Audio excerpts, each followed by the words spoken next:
I love Mike Hanson Archives.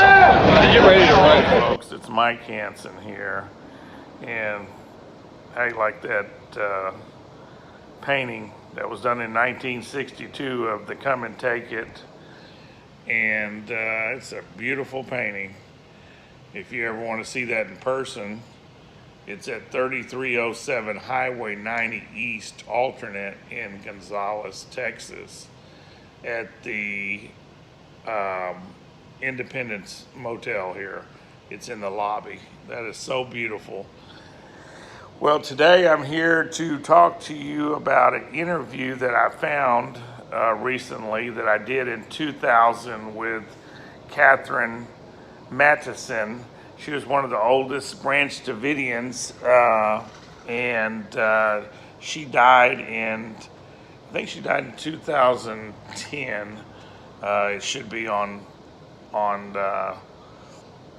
this videotape. But I found it and I wanted to put it up unedited for y'all to see, especially for Branch Davidians that are still living and Branch Davidian children that came out 27 years ago, because it really tells you what your elders believed. And once again, if you want to subscribe there, down at the button down there, to Mike Hanson Archives, Hanson Archives, Hanson Archives, or Waco Archives, and our newest one, Trailer Park Show Archives. So I have 4 YouTube channels, and I'd appreciate y'all subscribing to all of them. And we are putting up all the 25-year-old VHS tapes. We figured out one time that between Alex Jones, Jeff Davis, and a bunch of these other Patriots like Bob Dacey and George Humphrey and Steve Lane and Jimmy Ritter and all this, that I've done over 25, I'm live on the air, 2,200 live shows. So we're trying to get all those put up on YouTube right now. And if you would like to help with that, send us $25 and I'll send you a signed copy of my new book. And the address to send that is, hopefully she'll put it up right now, 901 St. Joseph Street. And that's in Gonzales, Texas, 78629. Okay, here is Cathrine Matteson. I met Cathrine Matteson when she moved to Austin in 1995 to live with Wyla, and we did get her on a couple of shows down here. I got those up on Mike Hanson Archives. But this is a never seen interview with Cathrine Matteson, and I'm going to, you'll see her getting ready and all this stuff.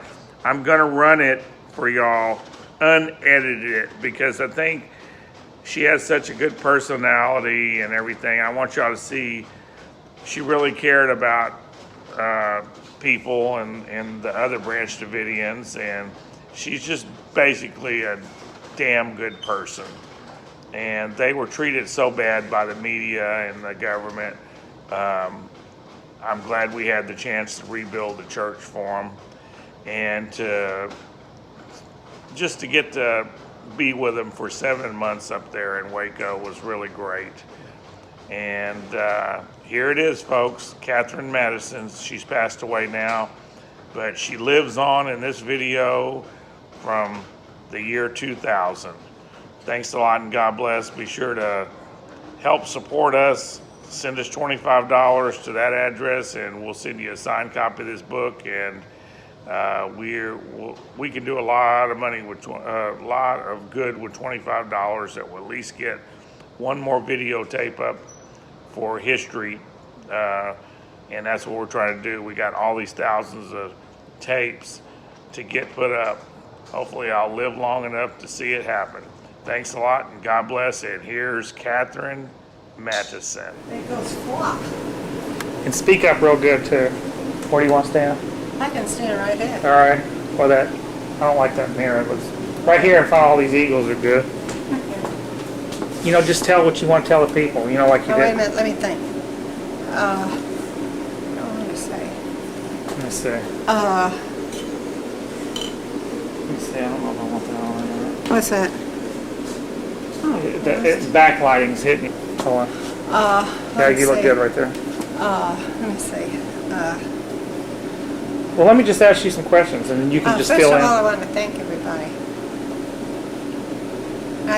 Is that what you want me to Yeah, thank yeah. you Basically, for because you hadn't seen anybody since the. No, I haven't. You know. You want me to give my name and stuff? Yeah, yeah. Who you are, and the people know who you are, though. Yeah, I know it. I edit real good. Uh-huh. Go ahead. I'm Cathrine Matteson, and I especially want to thank everyone who contributed to the building out on Mount Carmel. I haven't gotten to send everyone a thank you note. The rate I'm going, I may never. But I do thank you, and I am very appreciative of what you've all done. I know that it never would have even started with all you people that came in and took over and made it work. I also want to talk about the trial. They had 5 people for the so-called jury. Now, you know a jury is going to be 12, or it isn't a jury. This was just a scene like for a movie when somebody is trying to prove something. What happened was they would not allow us to say anything.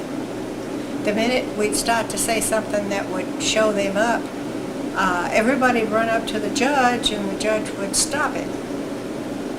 Of course, he had made his mind up a long time ago. He made his mind up before he ever started to be judge at our courtrooms. And he had decided what he's going to do. Of course, he did not give his verdict. He has postponed it. He doesn't want too much publicity in certain ways. But everybody knows what he's like. He is for the government, and he certainly is not for us.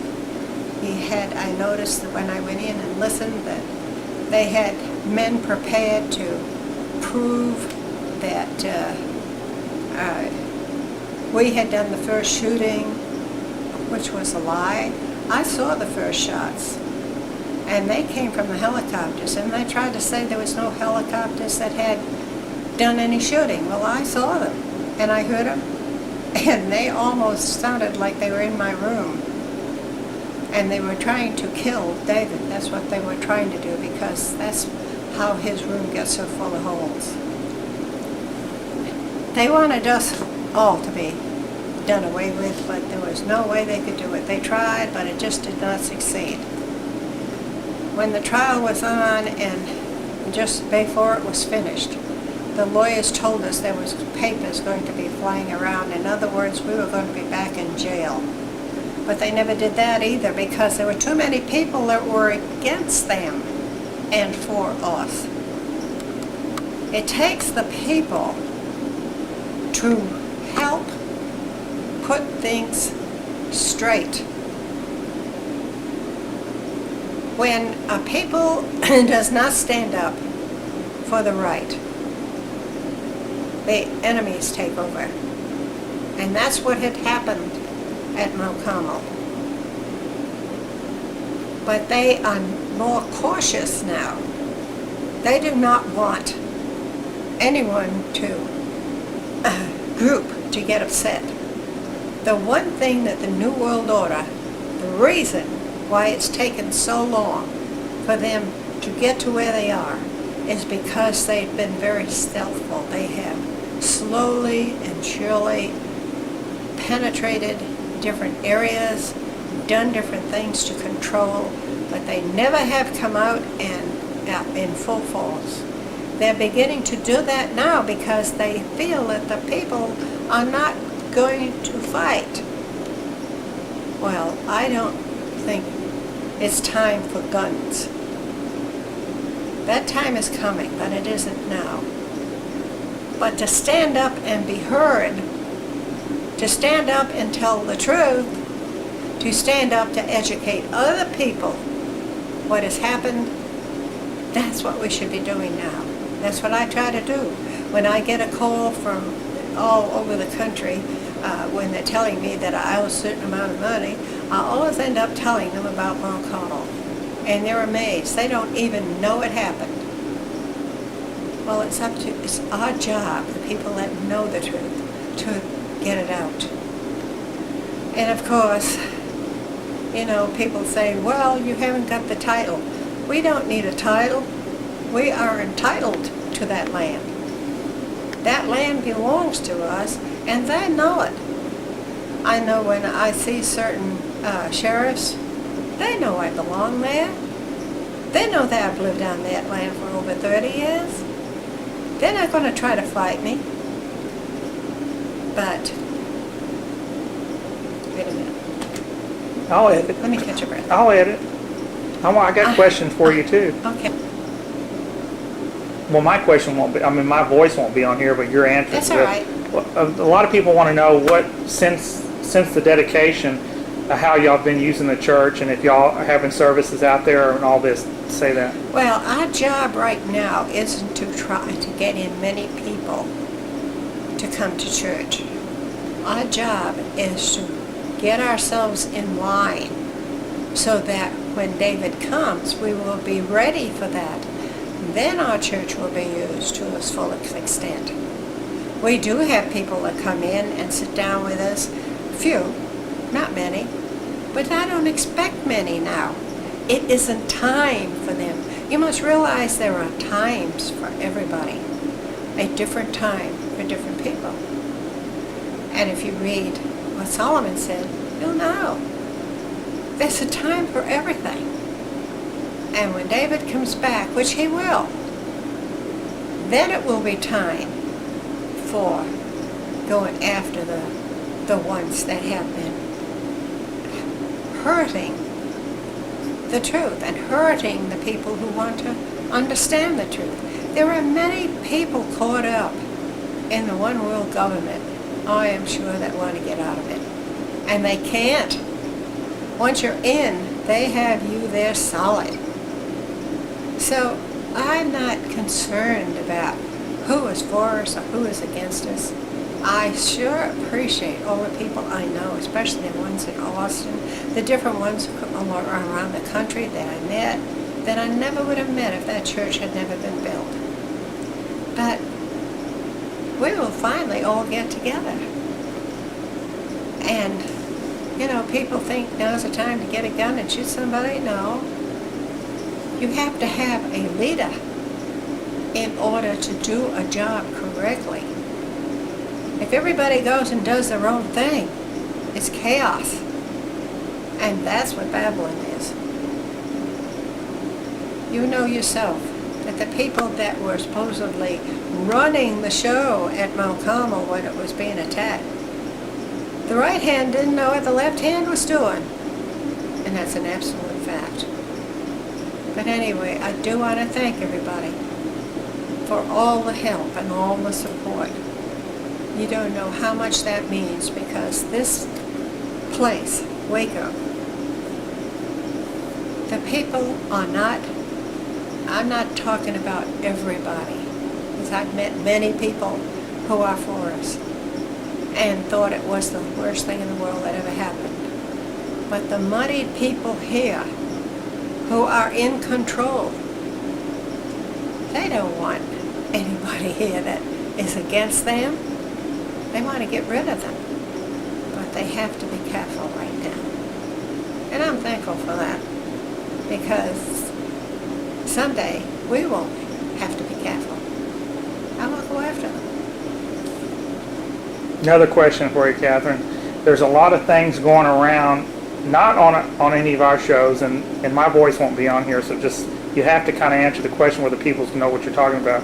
But there's other shows on the same ACTV that we're on that are now saying that y'all committed suicide and that you tortured the kids and all this. Can you respond to that and please clear that up for us, because we want to make sure that's cleared up. Okay. Dan Force come out and has kind of said that. Well, many people have picked up what Mark Grove started.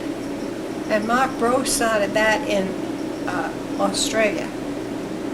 He got a group of people together there that had been part of our group. And he started to tell a story about how we were torturing the children and how we were abusing them and how we were sacrificing them. And all. Many of the people stood up and said, that isn't true, because they knew us, they had been here. That is not true. But out of the group that started, there was 8 people left. And those 8 people, with Mark Grove, wrote letters to our ambassador in Australia and told all these stories that were untrue. And those were sent to the United States, Britain, all the places where there were people from that country. And I often wondered why Britain did not stand up for their people. A third of our people were from Great Britain, but they did not stand up for them. A third of our people were black, and no blacks stood up for them, which is very unusual. You know that. And the problem was they had sent all these terrible stories around to these different groups so they would not stand up for us. But then, of course, when they start to find out the truth, then they change. But there were no children sacrificed because, or abused. Joyce came in. She was the lady that came in to check them out for the government. And I talked with her. And she said, you know, she said, your children are very smart. She said they answered every question. They are very polite. And she said, I have checked every one of them. There is no abuse. She said, I could not find any kind of abuse. Now, I was glad that I had the opportunity to talk to her, because she was the one that went back and gave the report. And she gave the right report. But what happened, they would not let that report out. But it did come out at 10:30 one morning when they were talking. They had it set up for the media, but nobody ever picked it up. So how would you respond to these reports that are now circulating again? And believe me, they're circulating again that David Koresh was raping young girls and all this. Please tell them that you knew him, and clear that up for him, Cathrine. Now, I knew David when he was Vernon. Vernon came in 81. He was a young man, and in fact, he stayed at Mount Carmel, and he would come into the big house and he would take a shower because the house he had, the shower wasn't working. And I used to get after him because, like all young men, he'd take his shoes off and throw them in the kitchen or wherever they happened to land, in their socks, and and I used to get after him and say, put them in the laundry so I won't fall down and break my neck. David never did one thing that God did not tell him to do. David never did anything of himself. Now, I know that for an absolute fact. I lived there, and I was in the same house with him for years. I talked with him extensively before he became David and after he became David. There was none of this things that they talked about. That is ridiculous. God says rape is murder. He would not let anyone that is connected with him do anything like that. So you can forget all the rotten stories you've heard. Everything you have heard before was brought out by Mark Bro, who was trying to usurp David out of the position he had and take it over, but he didn't have the ability. He tried it one time. David was gone, and he tried to take over. He tried to sound like David. He tried to have the same format as David, and he fell flat on his face. I mean, I just got disgusted with him because he was not David. He did not understand what David understood. He was just out to be the leader, the one in charge. Well, he turned out to be a nothing. He's in Australia now. He did marry that girl that he wanted to marry, and I hope they're happy. How many people were in Mount Carmel when they attacked it?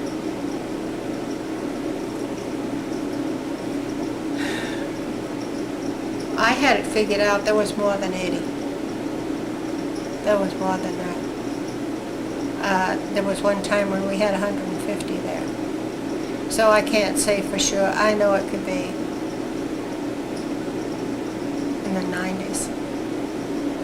And you lived at Mount Carmel over 30 years. Yes, I did. I lived there when Ben Roden was the leader. I worked with Lois Roden for 15, 20 years, where we worked together and traveled together all over the United States, and went to Israel and to, trying to think of the name of it, on the other side. I'll cut this out, Catherine. Don't worry about it. I'm trying to think of the name of it. The island over there.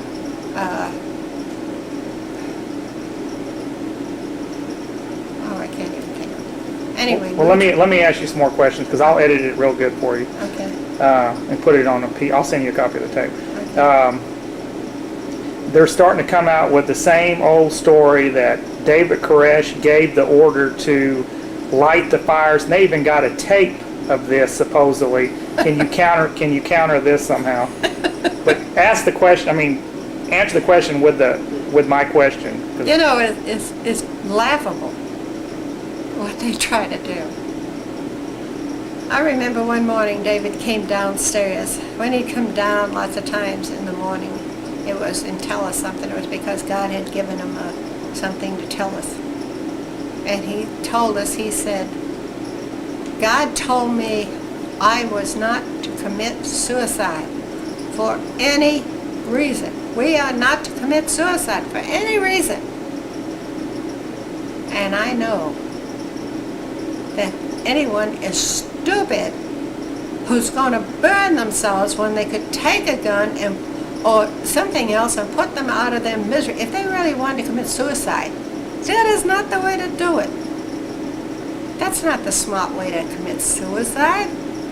To burn yourself, that is very, very hard to live with. No, he never said he never said light a fire for that reason. He never said. Now, we did have a large, what do you call them, where we used to light it for heat? It was a great big thing, about this big. We had two heaters? No, it was something else that we used for heat. It was huge, and it used to have gasoline or some kind of liquid in it. Yeah, because they're saying they found these gasoline cans and all this kind of stuff. Gasoline cans, because we had propane lights. We had them from the time we were over in Palestine. I used to have 3 of them myself. So that wouldn't be strange to you for them to have found the gasoline cans inside the church because they were using them for heat. Well, they weren't using that for heat, but they were using it for light. They could use them for light. But these big things, they were from there to here. Furnaces? No. They were like a tank that they'd light up, and it would to heat the room up. We had one for the church, one for the dining room, And when we wanted to get warm, that's where we'd go if it was really cold. Because we didn't have individual heating except we had something in our room. And most of us could not, we were told we could not use electrical because our wiring wasn't safe. He had put a special wire in down in the end of the dining area so we could plug in a hair dryer and anything that would bring in and would use a lot of amps, you know, a lot of heat. But that is just laughable. Well, see, this is why we want to clear up a lot of the. There is even people on this network saying that, you know, like I said, that's one thing we just cleared up. David Koresh tortured and raped children, and that is. And is there anything you want to say to correct that? Because there's people on this network saying that. Well, it was proven that they're not. It's not true. It's been proven. Joyce proved it. She went back and gave a report on it. Okay, who is Joyce? Because a lot of people don't know. Joyce was the Child protective? well, she was in the child protective, but she was also, what was it? The service. Child protective service? Yeah, but there was another service connected with it. I can't think of the words. Well, I'll cut it out. Well, let me ask you another question, because I'll edit this together. What do you see happening with the land at Mount Carmel? What do you envision? Do you want it back the way it was before, or what's your envision on that? We can never put it back the way it was. We can never build a building the way it was. We could never raise the money to build a building the way it was. It's an impossibility. Why would we build a building that big? We had 150 people to take care of that. We don't have 150 people now. Most of them died in the fire. Oh, there are still 9 in jail. But if the 9 came out and the 5 of us that's here, how many is that? And then the few that's in the other states came back here, we might have about 30, 36. But what do you envision? What do you want to happen with Mount Carmel? Right now, I'd like to see the people off that don't belong there. I would like to have a place of my own to live on there, but I do not see that it's an impossibility for me because I do not have the means to do it. And so I have just forgotten about it. I went around looking at trailers and I saw a beautiful one, but shoot, I couldn't even buy the cheapest one they had. So what the best solution would be for everybody to have their own housing out there and have the Well, everybody would community. have to have their own housing. I had my own house before we built that big building. So did some of the other people. But then it got to where there were so many people coming in, we didn't have a place for them to sleep. We didn't have a place for them to eat. The first thing we built was a place where we could have a kitchen and where we could have a place where all of us could eat. Because when people came in from California and all over, when he asked everyone to come in, we had a lot of people there. We had about 100 people there. And that would fluctuate. Sometimes we'd have more, sometimes we'd have less. But that's why that big building was built, to accommodate everyone that wanted to stay there. As it was, there was 4 people in some of the rooms sleeping on bunks. So, I mean, even though we had a lot of bedrooms. How would you respond to the people that constantly say, well, they had guns there? Sure, we had guns. We had guns because we were in the gun business. We had to find a way to keep ourselves above water so we wouldn't sink. We had to have a way to make money so we did not have to sit at a 8-to-5 job. And the solution was brought to us by Henry, who came in and said, why don't you go to the gun shows? And he let us use his License, gun license? He let us use his license, and he said, I'll show the boys how to do it. There is a gun show every weekend. Texas has always been gun happy. The lawyer I had told me that he had more guns than we had. He said, are they going to come after me? I said, you never can tell. You better be careful. There's people here that have. That's what they were brought up on. The children that were brought up in Texas, even in David's time, it wasn't crowded the way it is now. Everything is overcrowded. You go into a city and it's so crowded you can't get around. It wasn't like that when I first came here. And it wasn't like that when Vernon was born. He lived out near Tyler. He was out in the country. They went hunting rabbits and things. Sure, they learned how to use guns. But I'm going to tell you something. The West was settled with guns. And this country was built on guns. What do you think happened when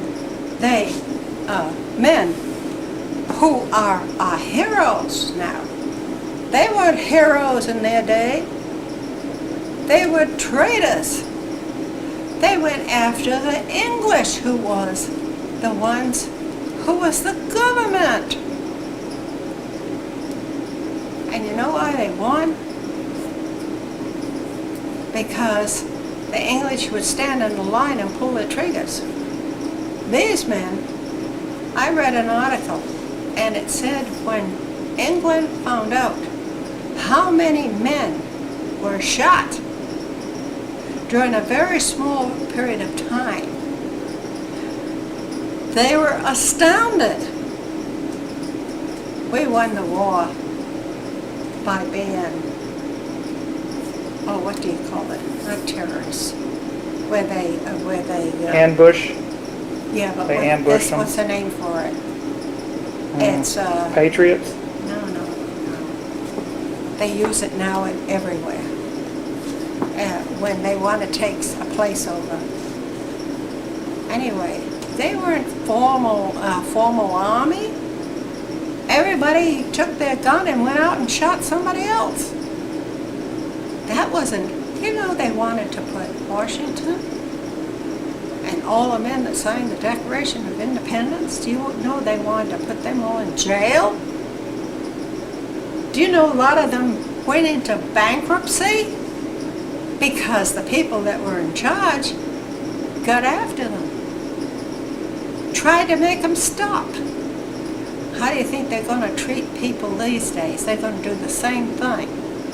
They're going to, economically, they're going to hit them in many other ways.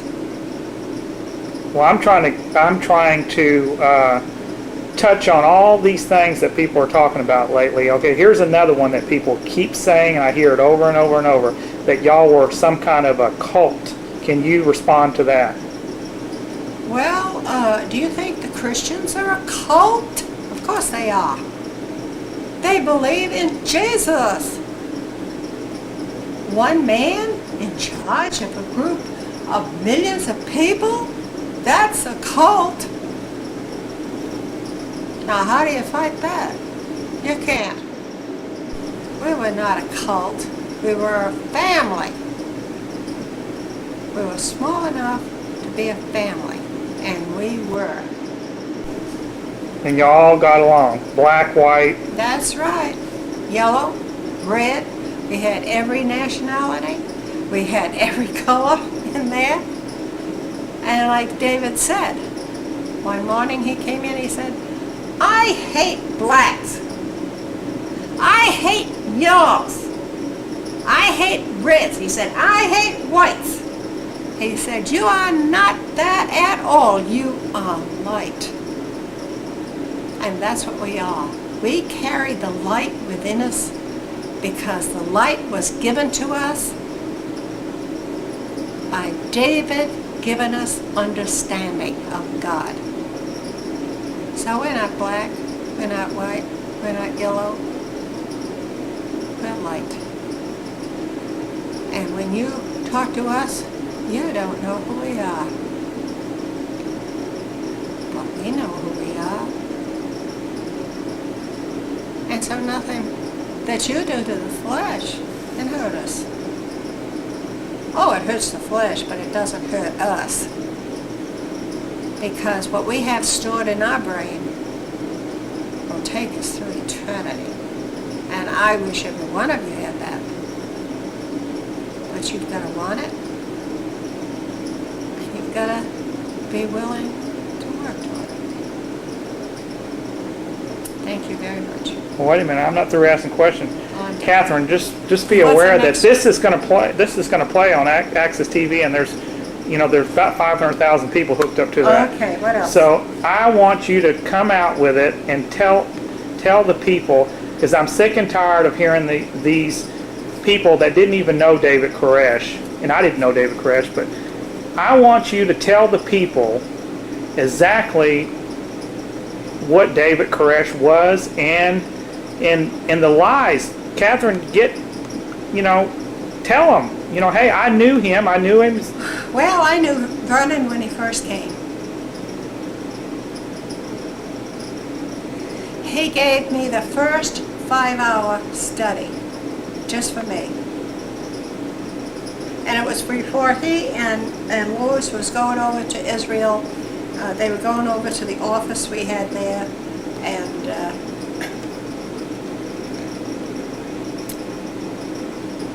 then he gave us, when he first came in, I should start here. When he first came in 81, Lois and I were the only ones that sat and listened to him. He gave a 5-hour study. And it didn't make sense to me. Because I thought I was a student, a Bible student. But I'll tell you, I found out I knew nothing. Nothing. He would talk about something that was in the scriptures and I had never even heard of it. Well, he found out that most of us was like that. That we had a smattering of Bible no matter how much we had studied. And I'd always been interested in the Bible from the time I was 15. We all had a smattering of, we had gone through, I had been a Baptist, I had been a Catholic, I became a Baptist, I became an Adventist. And I thought, man, these people really know the Bible and carry it with them, I found out they didn't know nothing. Oh, they knew the Sabbath, and they knew the kingdom, and that's about it. And then I met Brother Roden, and I listened to him. And Brother Hardiff, I studied him. And then Lois, I became very friendly with Lois, and I traveled with her, and I lived with her. And after Lois, Vernon came on the scene. But Vernon knew the scriptures like no one I had ever conversed with. And like I say, that first day he gave Lois and I a 5-hour study. Well, he went away, but he came back, and when he came back to just live there. Because he had heard that Lois was a prophetess, and she was. And she had a message. And her message was the female part of the Godhead. Her message was the female. The Bible says, let us make man in our image, male and female created he them. And if you stop and think of it, the male, the Father in Christ. Where's the female? Do you know where the female is? Well, that was her message, and she brought it to us. And it opens the scriptures like you have never seen. Well, when David came, like I say, he was not a preacher. He had had many experiences. He'd had many times that God had spoken to him and showed him things. But he thought everybody had that experience. But he found out nobody else had. Well, like I say, he gave that 5-hour study to both of us. And then he came and he started to see, he had built a race car when he was 15. He had worked with his grandfather, who had a business where he built homes and built businesses. And he worked for him for years and years. And he could do a man's job. In fact, when he'd go out, when he was at Mount Carmel and he'd go up to Dallas, he was a finisher.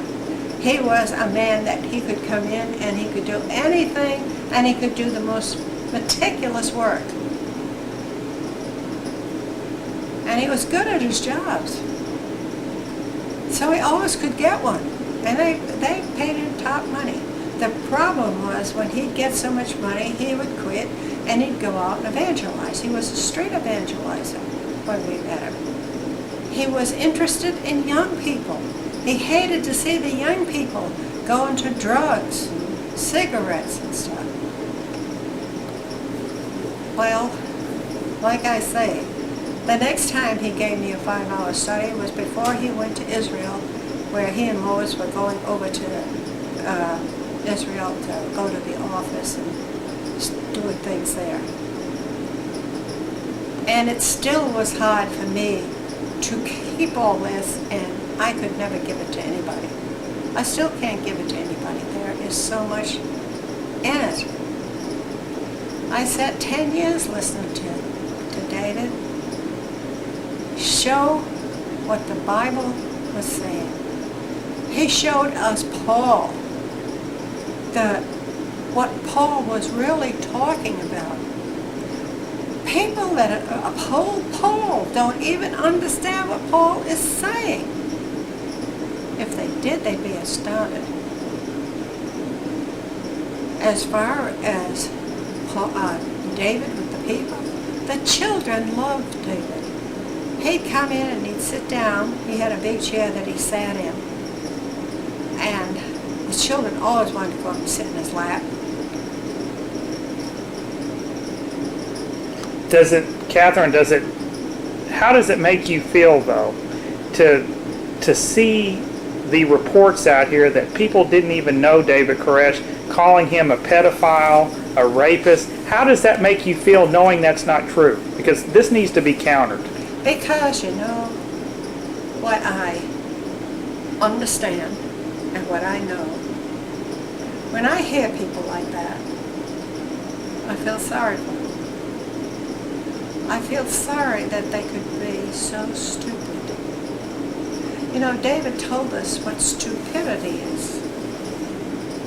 David's stupidity is believing many things, but understanding little. A person that talks about something that they do not understand is pitiful. And they deserve your pity, not your rage. The day will come when the rage will take care of them, but not today. You see, we are living in a time where everybody is choosing what they want to be. Everybody is choosing who they will follow. Will they follow God, the God in heaven, or will they follow Satan, the God of the world? Most of them are following God, the God of the world. And he will take anybody under his wing that he can get. He doesn't treat them right. I mean, he doesn't love them and take care of them. He hurts them. He puts many diseases on his own people. But I feel sorry for the people that do not understand. And because they have an opportunity to understand, they will have to suffer the consequences. Now when David comes back, they will still have a time where they can learn the truth. If they continue to turn away from the truth, they will go through the 7 deaths. And one of the deaths, by the way, is like the flood, where people were drowned. And they will want to die. And they will seem like they have died, but they have not died. They're going to be alive and go through the next death. So why should I be upset with people like that? I'm sorry for them. I pity them. That's all. Okay, another question to explain. Okay, they said, and it's still going on now because I just heard it the other day, that David Koresh said he was Jesus. Now, what's your opinion of that? Is that true or false? Well, anybody who has studied the scriptures, he never said he was Jesus. I will tell you that right now. He never claimed he was Jesus. But anybody who has studied the Bible at all know that Christ was considered the Lamb. Any true Bible student will say that Christ is the Lamb. Now when you get to Revelation, in Revelation 5, it says, who is able to open the seals? And the answer is nobody in heaven, nobody in earth, and nobody under earth. Nobody who has ever lived or is living in heaven can do it. Nobody. But the book is in the Father's hand. And the book is going to be given to someone who can open it. And the Lamb is the one that is given the book. And people say, oh yeah, that's Jesus up in heaven. That isn't Jesus. But the Lamb is Christ.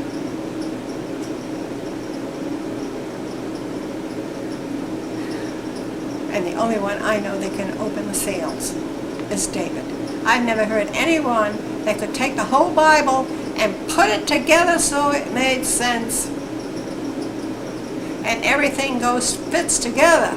It isn't something hanging out here that you say, what happened to that? Well, that doesn't matter. No, the whole thing goes together. Every prophecy that goes with the seals is explained. The whole Bible is explained. Okay. And so I personally believe that David is God. Was God, is God, will always be God. Now, if you can't handle that, I feel sorry for you. But that's your problem, it isn't mine. Okay, is that the consensus of all the surviving Branch Davidians? Or just your opinion? I can only speak for myself. You'll have to ask them. You know, Ed has already talked about it. Others have already talked about it. But it doesn't matter who believes it, who doesn't. 100 people can believe something, it can be wrong. That doesn't mean anything. I know it. I don't just believe it. I know it.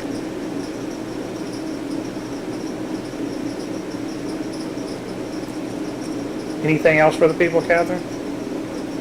Anything to close it out, because I need to close it out. Well, I've already closed it. You can take that. All right. Anything else that I can add in there? I can't. Any other lies that you've heard that you want to, because I want to make this I have heard so many, and I'll tell you what, I don't remember them because I just put them out of my mind because I know where they come from. They come from Satan, and I'm not interested in Satan.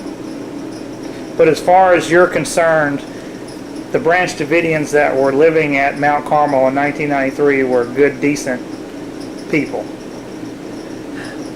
Let me tell you this. There isn't a person that's walked the earth that isn't wicked. And we were the most wicked people that God chose. Sister White says he scraped the bottom of the barrel when he chose his people. So that doesn't make us very high. Doesn't make us very good. But there will come a day when we will be pure and righteous and good and have the complete mind of God, and there'll be no sin in us because we will have been clean and God will do it. And that's what I'm looking forward to. Any The only prediction? person that's ever walked the earth that wasn't sinful was Christ. And the record is there for you to read.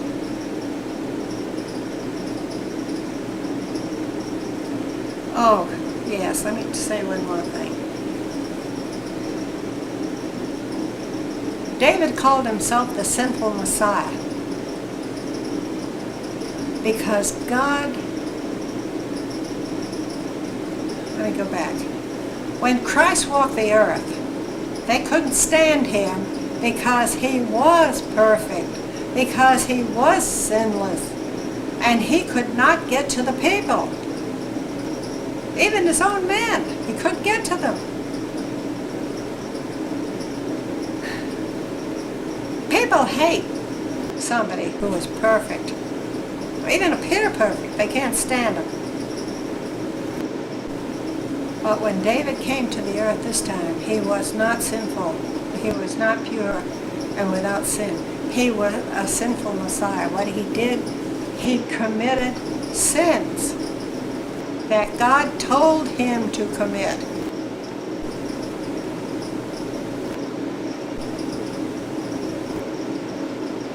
But he was the Messiah nevertheless. I'm getting tired. Well, that's good. Hello, folks. This is Jeff Davis with the legendary Jeff Davis Show from Central Texas, USA. And I love Mike Hanson Archives. Peace out, baby. Stay tuned right here for more classics on this channel here, Hanson Archives.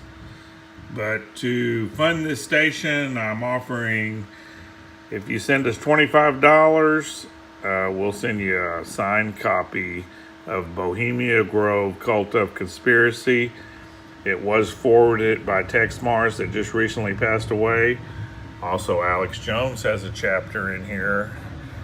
And you know that's good. There's us in our younger days.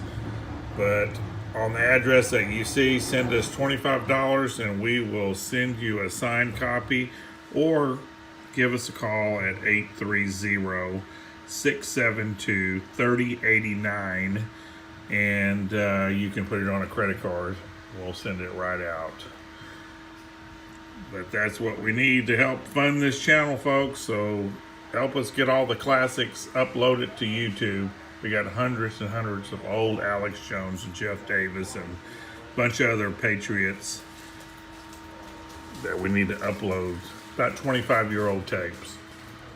Hello, folks. This is Mike Hanson here on Mike Hanson Archives on YouTube and here on my Facebook. And we're here at the 25th anniversary of the memorial service here in Waco, Texas, and we got Clive Doyle here. Can you tell us a little bit about what your thoughts are on the 25th anniversary here? It's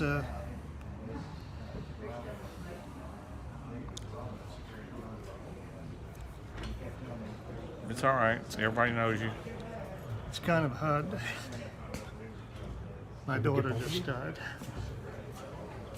My daughter just died. Now, that's what I heard, and we didn't put it out on the internet because we were asked not to. This is the first time people out here on my A lot of them don't.